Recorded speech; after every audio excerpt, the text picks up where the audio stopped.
Ellen White says, if we had been faithful to what God called us to do, he would have come ere this or before this, and we would have already received our reward and would have been in the kingdom. Therefore, she said, there never was a time that the message should not have been presented with a sense of urgency. The apostles did it way back in their day. One of them said it's high time. Another said the time is at hand. They expected the Christ to come at any time in their day. And yet here we are all these years later.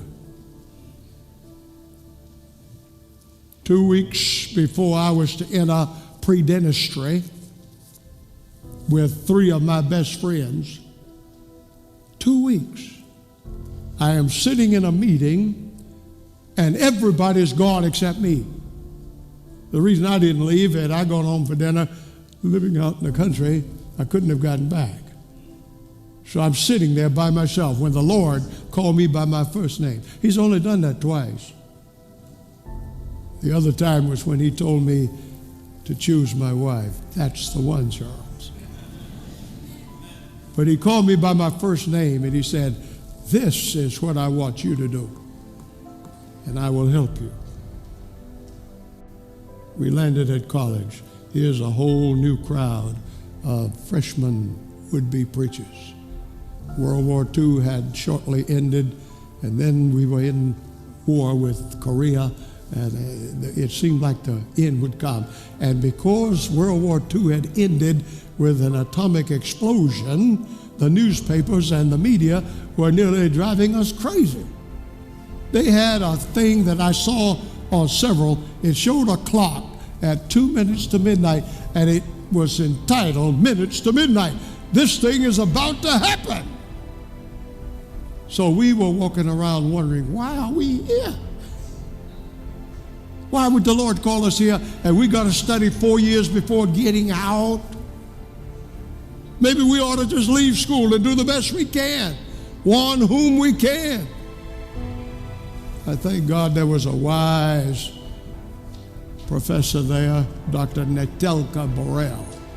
She heard about us and sent for us. And 37 of us piled into her office to listen.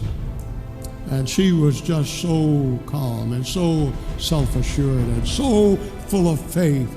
And she found a statement and read it from the Spirit of Prophecy. If the Lord should come while we are in preparation, he will give you credit for the souls you might have won. He will also judge what you might have done. We went on out and finished our 4 years, and now, 57 years later, he still hasn't come. But there never was a time this should not have been presented with a sense of urgency. The Lord said, I must work while it is day, for the night cometh when no man can work. And it was in 1893 she penned that statement, we would have been in the kingdom ere this, if we'd been faithful to the Lord's work. Well, what was that work at that time? It was living the truth that was bursting upon the scene and surprising religious people everywhere. In Europe, South America, Australia, they didn't have radio and all these things we carry today, and yet the word had gotten out from New England that Christ should come in 1844. And there were thousands of believers. At least they pretended. Maybe they were scared, but they responded. And when he didn't show up, they laughed. Some left never to go to church again. And it left a little group of less than 500 who went into barns and garages and places to study and pray. I have one good answer as to why the Lord didn't come in 1844. I don't know if I've ever told you. I'll tell you now. In 1844, my people were slaves in this country against the law. I wish somebody would absorb this. Against the law to learn to read or write. against the law. Frederick Douglass's mistress included him as she taught her son, and her husband found out about it and was full of wrath. My people were slaves, and the Lord is coming, not without us. Oh, no. We're going to do this together. Would somebody say amen? But my point is, we are called upon to live the truth, to stand for the truth.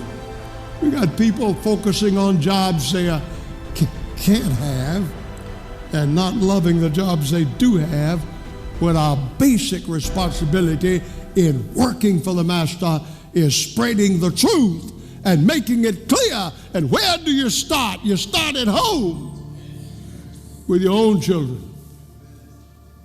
And it will be done by faith and in God answering our prayers. 1 Thessalonians 5:3, when they shall cry peace and safety, then sudden destruction cometh upon them as travail upon a woman with child.